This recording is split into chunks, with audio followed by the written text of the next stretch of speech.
Pont-Neuf, le magazine hebdomadaire consacré à l'actualité du livre. Invité de Pont-Neuf, Éric Toledano pour parler d'Isaac Bashevis Singer, prix Nobel de littérature.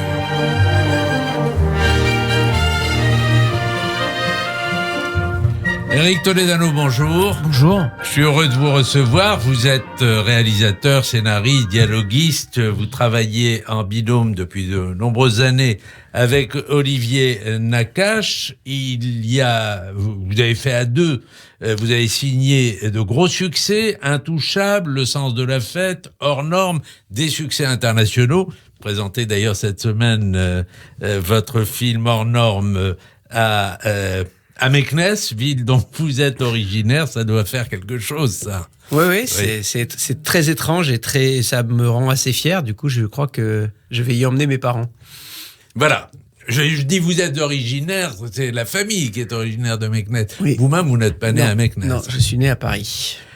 Alors, vous, il y a longtemps qu'on souhaitait vous avoir, mais comme Pont-Neuf est une émission littéraire, on a fini par trouver la bonne accroche, la bonne entrée à travers des discussions. J'ai découvert un aspect inconnu chez vous, c'est que vous êtes grand admirateur d'Isaac Bashevis Singer, et comme l'actualité fait bien les choses, vient de paraître un inédit de Singer qui est salué par toute la critique, qui s'appelle Le Charlatan, qui est paru chez Stock. On va parler de ce livre, naturellement. On va parler aussi d'un livre que vous aimez beaucoup, je crois, et qui s'appelle Kayla la Rouge, qui est paru il y a quelques années, mais qui est un des derniers livres parus. C'est un autre inédit, d'ailleurs. C'est un autre inédit, absolument. Mais d'abord, dites-nous comment a commencé chez vous cet intérêt pour Singer. Alors déjà, je dois vous dire que j'ai pas connu de passion dans mon existence aussi développée et aussi grande avec un autre auteur qu'avec Singer. C'est-à-dire que notre culture cinématographique à Olivier et à moi nous a obligés à regarder beaucoup les auteurs en colonne. C'est ce que j'appelle en colonne, c'est-à-dire en collection. À partir du moment où vous vous intéressez à un réalisateur, vous voulez savoir tout ce qu'il a fait. Effectivement, on va parler par exemple de Woody Allen. On peut commencer avec les premiers films qui sont, je dirais, très issus de son écriture télé, puis arrive Annie Hall, puis arrive Manhattan, etc. Donc, j'ai toujours eu cette culture de que ça soit de Scorsese ou que ça soit même de Claude Sautet, d'essayer de regarder toute l'œuvre d'un auteur quand il me plaît. J'ai besoin d'aller gratter dans les débuts, de regarder comment il a évolué, etc. Ça fait partie des modèles qui sont très agréables à observer.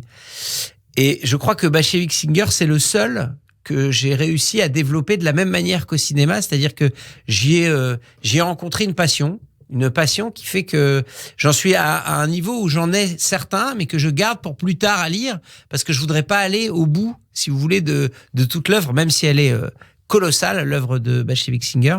Elle a commencé par un moment où je traînais dans une librairie, comme on peut aimer le faire chacun d'entre nous, à regarder des titres, et j'ai vu marquer ce nom, et puis c'était le premier roman, c'était Socha. Et j'ai regardé la 4e de couverture, et c'était un nom qui m'était connu, mais je n'avais jamais rien lu de lui. Ça devait être il y a une quinzaine d'années ou une dizaine d'années, et je me suis dit, tiens, c'est en poche, je vais l'acheter, je vais le lire. Et je me suis tout de suite senti attiré dans l'écriture. Et à partir de là, voilà, ça a été l'effet domino. J'en ai acheté 2, 3, 4, puis après, je me suis dit, j'achète tout ce qui est disponible et je pioche au fur et à mesure. Alors évidemment, quand un inédit sort, ce qui fait 2 fois en quelques années, puisque Kayla la Rouge, c'est quelque chose une œuvre, je crois, qui n'a pas été éditée à l'époque parce que le sujet n'était pas, on va dire, correspondait pas. Il n'était pas politiquement correct. Voilà, on peut dire ça, exactement. Alors le sujet, c'est l'histoire de Kayla la Rouge, une prostituée rousse qui veut se ranger, mais qui n'y arrive pas tout à fait. Et c'est encore une fois la rue Krokmala qui est au centre, avec les synagogues, les maisons d'études, mais aussi les voleurs, les voyous, les truands, qui constituent déjà une sorte de mafia juive à Varsovie. Alors c'est pour ça qu'à mon avis, à l'époque, c'est pas politiquement correct de le sortir. Puis Kayla, c'est une prostituée dans un univers il faut commencer, si vous voulez, par le départ. C'est-à-dire que cette rue Krochmania, à laquelle d'ailleurs il m'est arrivé de faire une avant-première à Varsovie, c'est la première fois que j'ai eu ce réflexe, et d'ailleurs ça m'a presque étonné moi-même. Je suis arrivé à l'hôtel, au Sofitel de Varsovie, puis j'ai demandé un taxi, j'ai dit est-ce que je peux aller rue Krochmania, et je me suis baladé dans cette rue, pour vous dire à quel point j'étais imprégné de cette littérature alors évidemment il reste absolument plus rien, mais rien que de voir ce petit panneau avec marqué la rue, qui d'ailleurs était à quelques pas de l'entrée du ghetto de Varsovie, des traces qu'il en restait, c'était une forte émotion pour moi. C'est-à-dire, la force de Bashevik Singer, c'est qu'il a, je pense, choisi délibérément, parce qu'il est arrivé aux États-Unis avant la guerre, puisqu'il a fui le nazisme, grâce à son frère, lui-même auteur, Israël Bashevik Singer, qui d'ailleurs lui aussi a signé quelques chefs-d'œuvre. Moi, je dirais que s'il y a des auditeurs, il y a un livre qui s'appelle La famille Karnofsky, qui pour moi est une saga bouleversante sur 3 générations.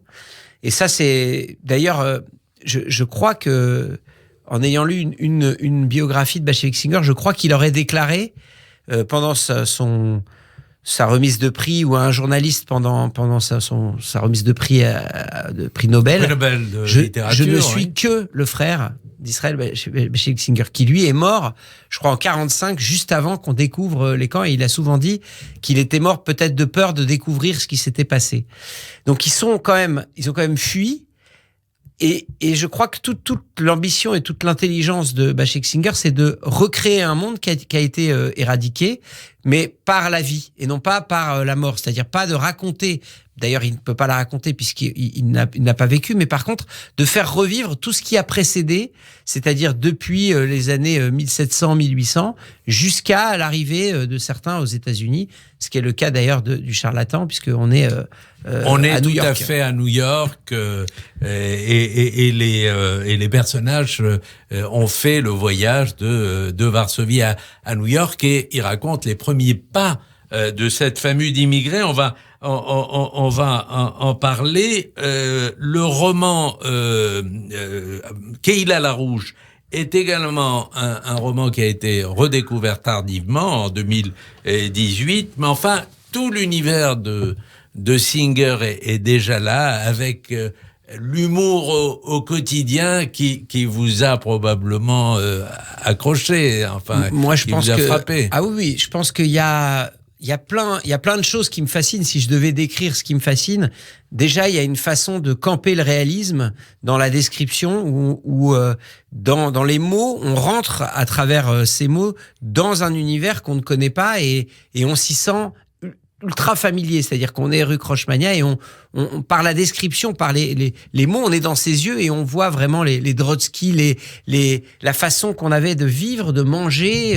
Il décrit chaque plat, il décrit chaque personnage physiquement à chaque fois, donc on a toujours une vision très juste. Et après, il est sans cesse dans une espèce d'équilibre entre je dirais quelqu'un qui croit et qui est imprégné d'une culture chassidique, ou en tout cas très religieuse, puisque toutes ces références sont bibliques.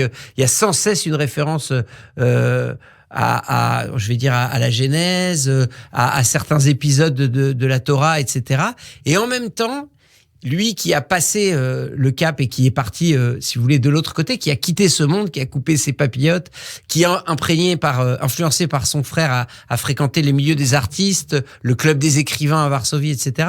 Il vous raconte cette tension qui peut exister entre quelqu'un qui a eu on va dire, l'éducation religieuse très forte au départ, dont on peut finalement jamais se départir complètement, et puis l'ouverture au monde. Et je crois que c'est peut-être en cela que moi je me suis identifié, c'est-à-dire que on vient aussi de familles qui ont une certaine idée de la pratique, avec des références très précises, et en même temps né dans un autre pays, ayant été éduqué par on va dire l'école de la République, et puis le français, et puis les œuvres, et puis la littérature, etc. On est entre guillemets en tension positive, pas négative, mais entre ces deux représentations, et il en joue parfaitement. Alors c'est émaillé de blagues, et ça aussi ça doit beaucoup vous parler, de blagues en général très spirituelles. J'en prends une au hasard dans Kehila Larouche. Il se souvient d'une blague à propos d'un type qui avait parié pouvoir avaler un bol entier de fumier. Au beau milieu, il s'était mis à vomir et quand on lui demanda pourquoi, il répondit « il y avait un cheveu dedans ». Il y a énormément d'humour. Moi, certains disent que Woody Allen au cinéma a été une incarnation. Après, on dit aussi Jonathan Safran Foer se donne aussi comme héritier, etc. Moi, je trouve qu'effectivement, il y a un équilibre unique et un humour. Au passage, j'avais dans ma curiosité regardé sur l'INA si on trouvait le discours à Stockholm, je crois, au moment où il a eu et il a fait un discours et puis je crois que les journalistes voulaient absolument lui demander s'il avait encore la foi, s'il croyait encore en Dieu. Alors sa réponse est très intéressante. Il a dit je ne sais pas, est-ce que je dois vraiment répondre à cette question? Alors, il y a un journaliste qui a dit, mais alors pourquoi vous écrivez en yiddish qui est une langue morte? Et là, sa réponse, je l'ai trouvée très très fine. Il a dit, écoutez, quand il y aura la résurrection des morts, il y aura sûrement énormément de gens qui vont revivre à Varsovie, ils vont se demander quel est le dernier roman en yiddish qui est paru, et à ce moment-là, je pense que j'aurai énormément de succès, donc c'est pour ça que j'écris en yiddish. Donc, il cultive toujours cette espèce d'ambiguïté sur est-ce qu'il a encore des restes de foi et de croyance? Je sais qu'il était végétarien, qu'il a adhéré à d'autres. Il a aussi un rapport aux femmes qui est fascinant. Il est toujours dans un choix, kafkaïen de savoir avec quelle femme il doit être. Il y a d'ailleurs un roman qui synthétise très bien ça, c'est Ennemi, une histoire d'amour, qui a été adapté au cinéma. Qui a été adapté au cinéma. Voilà. Et là, il y a 3 figures de femmes qui sont autour de lui. L'une qui représente la fidélité, l'autre le mariage et l'autre la passion amoureuse. Il a toujours ce rapport aux femmes, au réel, et puis aussi ce rapport aussi on va dire, à l'irrationnel. Ça, c'est très intéressant. À l'irrationnel, ça c'est vraiment chez lui. Je cherche un passage que j'ai coché dans Le Charlatan et qui est très significatif de la manière de Bashevis-Singer. Si vous permettez, je vais en lire un court extrait. Bien sûr. Un mystère se répétait-il. Les gens essayent de comprendre Dieu et ses actes alors qu'ils sont incapables d'expliquer ce qui se passe dans leur petit monde à eux. Dès que quelque chose dérègle leur routine, ils sont complètement perdus. Il lui était arrivé plus d'une fois d'égarer une lettre ou un manuscrit quelque part qu'il ne retrouvait pas malgré ses efforts. Un jour, il perdit toute une matinée à chercher une paire de pantoufles que Bronia avait posées sur le radiateur. Bon, mais c'était d'une certaine manière une consolation quand la solution arrivait tôt ou tard et se révélait souvent si simple après avoir paru si compliquée au départ. Peut-être était-ce ainsi que les questions éternelles seraient résolues, quand l'homme aurait la permission de regarder là où il n'avait pas encore osé le faire. Oui, il y a toujours beaucoup d'esprit et puis beaucoup de rationalisme sur la croyance et sur justement ce que peut être Dieu face à toute la souffrance, toute la misère, tout le chaos. C'est pour ça que ces passages sur l'irrationnel sont intéressants. Dans la culture, on va dire, des petits villages de Pologne qu'il décrit, on croit au dibouk, on croit aux esprits, on croit à la réincarnation, on croit à des malédictions, on joue avec toutes ces représentations et je crois qu'en vérité Isaac Bashevis-Singer il fait du bien. Il fait du bien parce que il fait ce que fait l'humour parfois, il dédramatise tout, il relativise tout avec une grande culture, avec une grande finesse, mais voilà, il met une certaine distance avec un humour juif évident de pouvoir se moquer absolument de tout sans aucune limite, y compris de la mort. Donc et donc de ce qui fait le plus peur. Donc c'est pour ça effectivement que je retrouve, parce que nous au cinéma on a toujours eu comme modèle l'idée d'essayer de prendre des sujets forts et quand même d'y insérer un certain niveau ou d'optimisme ou d'espoir ou d'humour. Donc je peux vraiment dire que je ne me suis jamais pas ressourcé auprès d'un de ces livres.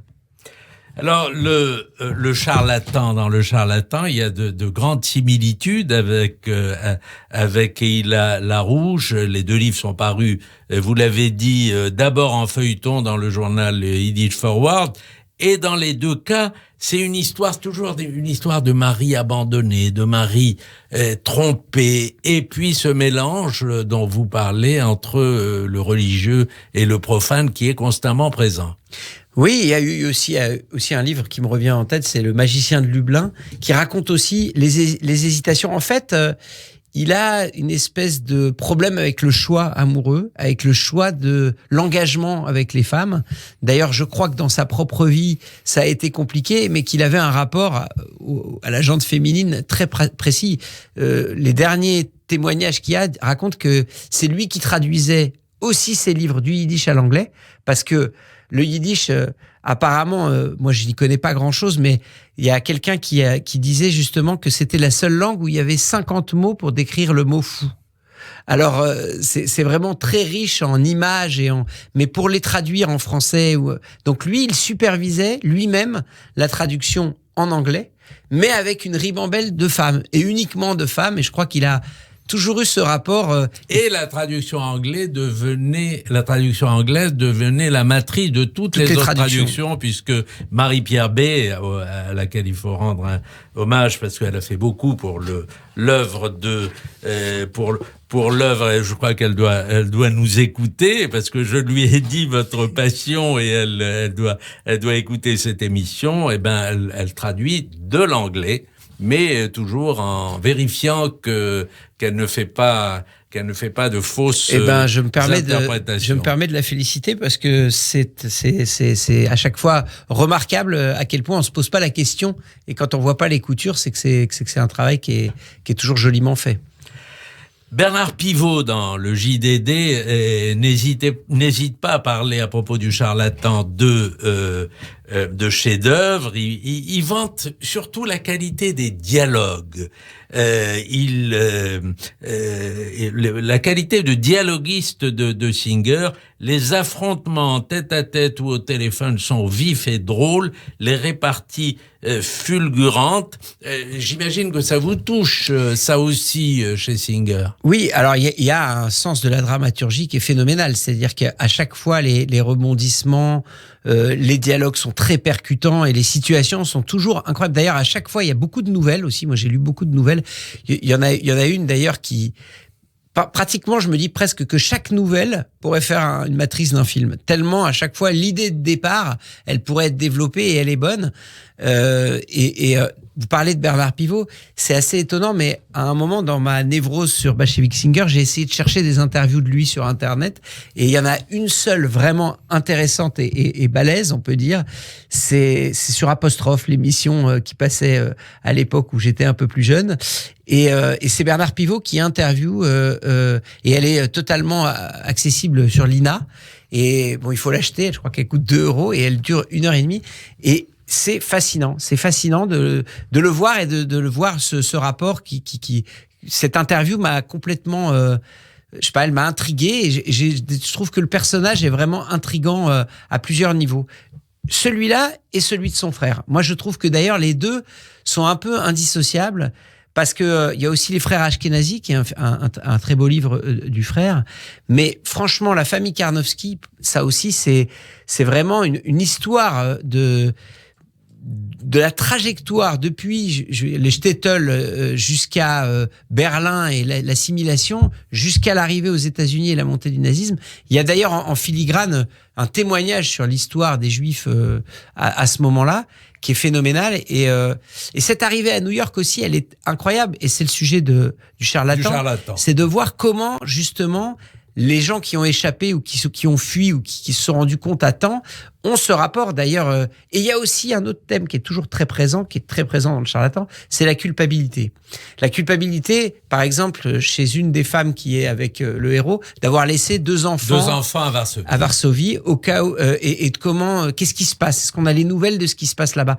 En fait, on a la chance de vivre en temps réel, dans le passé, des situations que vraiment nul autre peut nous faire vivre de cette manière.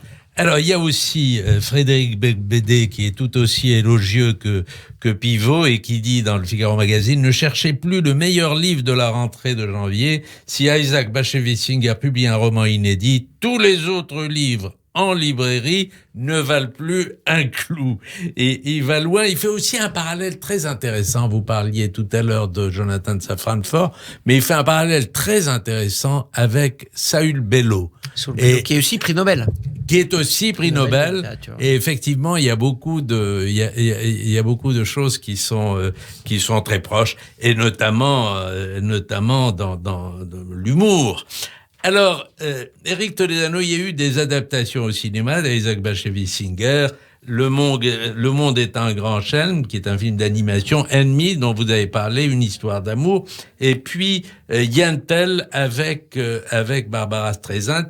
Et il y a d'autres films que vous aimeriez voir adaptés ou adapter vous-même. Il y a une nouvelle qui est incroyable. Je pourrais plus vous retrouver le titre, mais je me rappelle de l'histoire. Et l'histoire, c'est que c'est un médecin d'une petite ville de Pologne qui se lève un matin et qui doit aller à un mariage. Et sa femme sent qu'il n'en a pas envie. Et puis il s'habille, il est devant la glace. Et puis finalement, il dit qu'il est obligé d'y aller parce qu'il y a tout le village qui soigne parce qu'il est leur médecin.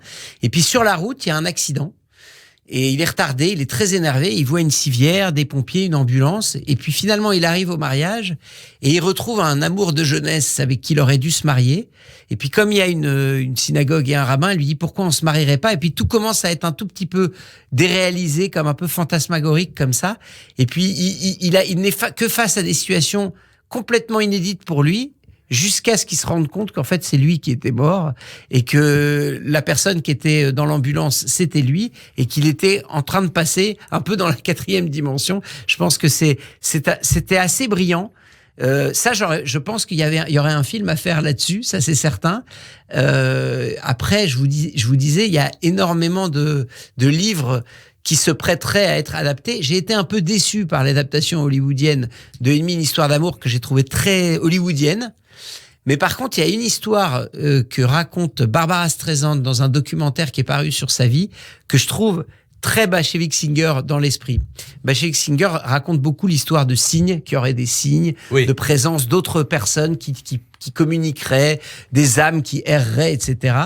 Et en fait, elle raconte une histoire. En fait, Barbara Streisand est fille de Chassid, mais elle n'a pas connu son père qui est mort à sa naissance. Et un jour, elle tombe sur la nouvelle Yentl qui raconte l'histoire d'une femme qui aurait aimé étudier et qui se décide de se déguiser en garçon pour aller étudier le Talmud. Bon, ça, tout le monde a dû le voir, ce film. Et du coup, elle décide d'essayer de le monter.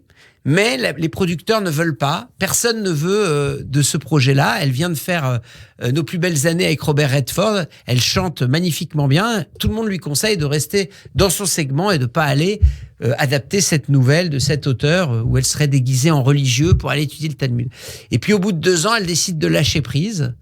Mais son frère, avec qui elle discute à un moment, lui dit « C'est marrant, on n'a aucune photo avec notre père, c'est triste, puisqu'il est mort. » Et elle dit « C'est vrai », et elle décide d'aller faire une photo devant la tombe de son père. Elle fait cette photo, et au moment où elle va développer la photo, puisque pour les jeunes auditeurs, à l'époque, les photos, on les voyait pas tout de suite, mais on les développait, elle voit que dans un bout de la photo, il y a une bout de tombe d'à côté qui dépasse, et il y a un prénom, qui est le prénom du héros de Yentl. Et donc, elle y a vu un signe, comme quoi son père, ou je ne sais qui, ou dans l'esprit de Bashevis Singer, on lui disait de continuer. Elle a fait ce film, elle a eu l'Oscar, et il a marqué des générations. Avec sa chanson Papa, Can You Hear Me?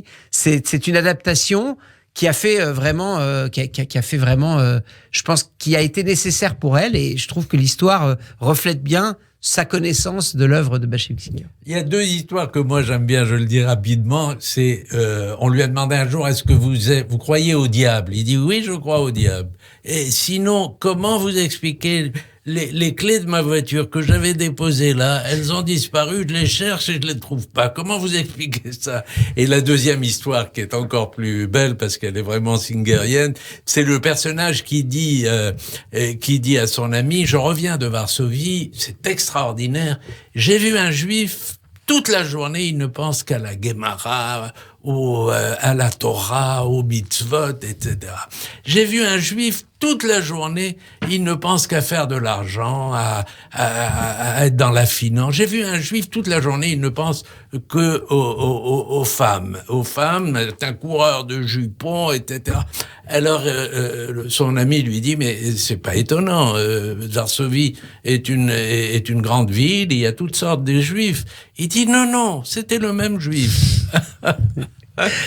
Alors, pour le coup, on peut dire que c'est très Woody Allen, ce genre de, quand il dit le diable, parce que dans Woody Allen, et c'est pour ça que je pense que c'est un héritier de Bashevis Singer, il y a énormément de blagues justement sur les petites choses de la vie ramenées aux très grandes choses de la vie. Il y a une phrase de Woody Allen qui dit l'infini, c'est très long, surtout vers la fin. Moi, j'aime beaucoup cette phrase. Est-ce que vous partagez aussi, comme vous partagez tout avec Olivier Nakache, c'est une amitié de 30 ans qui est magnifique. Il y a d'ailleurs un très bel article dans La Croix sur cette amitié. Est-ce que vous partagez aussi la passion pour Singer? Alors, je lui en parle beaucoup, parce que quand on écrit, je lui dis que j'ai lu ça et puis souvent, il y a des réflexions. Je me rappelle d'une phrase dans un des livres de Bashevis Singer qui disait que être artiste, c'est renoncer un peu à soi et à sa famille, et que c'est vrai que de temps en temps, quand on a eu des choix à faire, il fallait s'extraire un petit peu du contexte dans lequel on était. Donc on s'en parle. Il est peut-être pas aussi mordu que moi, mais il a ses passions et on les partage en général. Mais il m'a accompagné rue Crochmania quand j'étais à Varsovie quand même. Il m'a pas laissé tout seul. Alors, le questionnaire Pont-Neuf, vous connaissez le principe. C'est une réponse très courte, parce qu'on arrive au terme de l'émission. Éric Toledano, êtes-vous Tolstoï ou êtes-vous Dostoïevski? Alors, Dostoïevski, parce que je l'ai mis dans un film avec l'idiot. Voilà, c'est court, mais j'aime ce titre. Êtes-vous Balzac ou êtes-vous Victor Hugo? En ce moment, vu le succès des Misérables, je dirais Victor Hugo. Êtes-vous Saül Bellow ou êtes-vous Philippe Roth? Alors, je serais plus Saül Bellow. J'ai toujours eu du mal à rentrer dans Philippe Roth, même si je trouve ça brillant, alors que Saül Bellow Oui, c'est court, pardon, je laisse la suivante. Êtes-vous Soutine ou êtes-vous Modigliani? Alors, Soutine, parce que mon frère habite rue Soutine, donc c'est important. Ah oui, il n'est pas très loin de chez vous, alors. Oui. Êtes-vous Ben Gourion ou êtes-vous Jabotinsky? Ben Gourion pour l'aéroport, parce qu'il est beau quand même, quand on y passe du temps. Êtes-vous Rachi ou êtes-vous Maïmonide? Plus Maïmonide, et j'ai été récemment à Cordoue visiter et voir sa statue, et je suis toujours... Non, plus Maïmonide. Êtes-vous Twitter ou êtes-vous Facebook? Alors, Twitter, plus que Facebook, oui.